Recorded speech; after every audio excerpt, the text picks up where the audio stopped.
Welcome students. Today we are going to learn about normal distribution. आपने पहले भी distribution of data पढ़ा हुआ है कि किस तरह से आपका डेटा जो है वो डिस्ट्रीब्यूटेड होता है। नॉर्मल डिस्ट्रीब्यूशन जो होता है स्टैटिस्टिक्स में, it is very efficient one, क्योंकि आपके पास एक बेल लाइक कर्व होता है।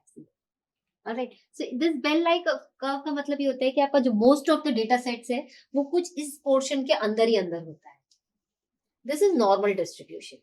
Alright, so machine learning में every data set should follow this normal distribution. Alright, definitely हम अगर एक रियल लाइफ एग्जांपल लें उससे भी हम समझ सकते हैं कि जो आपका सैलरी डिस्ट्रीब्यूशन है, say suppose for an employ, alright, तो वो जो आपकी सैलरी है वो इस रेंज में भी बहुत कम आएगी, मतलब बहुत कम भी बहुत रेयर होती है, it's in very small portion, और बहुत ज्यादा भी बहुत कम होती है। मतलब अगर आप देखें, एक स्टैंडर्ड सैलरी है say suppose 50,000, say consider 50,000 as a standard salary, तो ये वाला जो पार्ट है, से सपोज 20,000 से कम वाला जो पार्ट है वो बहुत ही कम होगा। ऐसे एम्प्लॉयज बहुत कम होंगे जिनको 20,000 से कम मिल रहा है, और ऐसे भी बहुत कम एम्प्लॉयज होंगे जिनको, से suppose we set this 1 lakh suppose, so ऐसे एम्प्लॉयज भी बहुत कम होंगे जिनको 1 लाख से अबव मिल रहा होगा। Alright, I'm just talking about in a very general term. Alright, so this is what we call as something normal distribution. So middle में ये रेंज जो होगी 20,000 से लेकर के 1 लाख की जो रेंज होगी, इसमें बहुत सारे एम्प्लॉयज होंगे हमारे पास। So this is like a very common thing in machine learning. एक और चीज, जब नॉर्मल डिस्ट्रीब्यूशन के बारे में बात कर रहे हैं हम, तो उस केस में मीन, मीडियन और मोड नॉर्मली एक जैसे होते हैं। I am not talking about the same number की बिल्कुल सेम ही आएगा, बट अप्रोक्सीमेटली सारे एक जैसे होंगे। तो mean might be approximately equal to median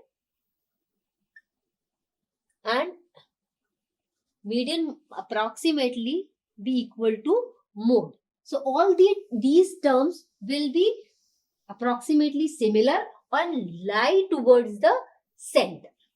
So this is very good in normal distribution कि अगर हम एक बार उसका डिस्ट्रीब्यूशन देख ले डेटा का, तो मीन, मीडियन, मोड लगभग लगभग बराबर होंगे।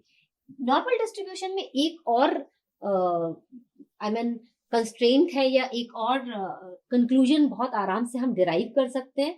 And what is that conclusion? That if we find out mean and standard deviation, the probability of mean minus standard deviation, which could be equal to mean plus standard deviation.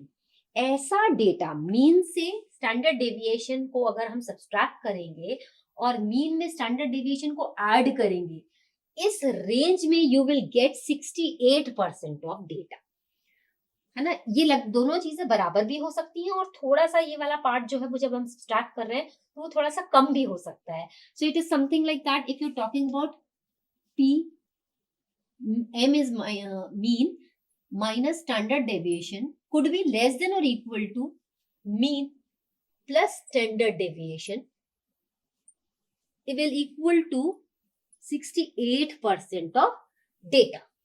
That is the probability of getting that mean minus standard deviation and mean plus standard deviation.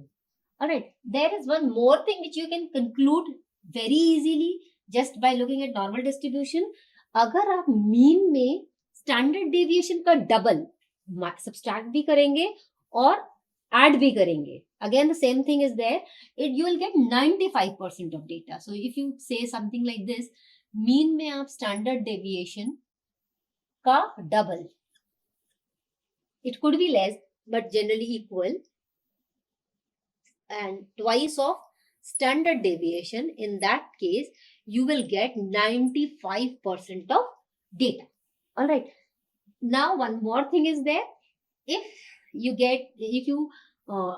subtract thrice of standard deviation and add thrice of standard deviation to the mean, you will get 99.7% of data. So I'll write down here mean, sorry, this is not plus, this could be minus Same here also.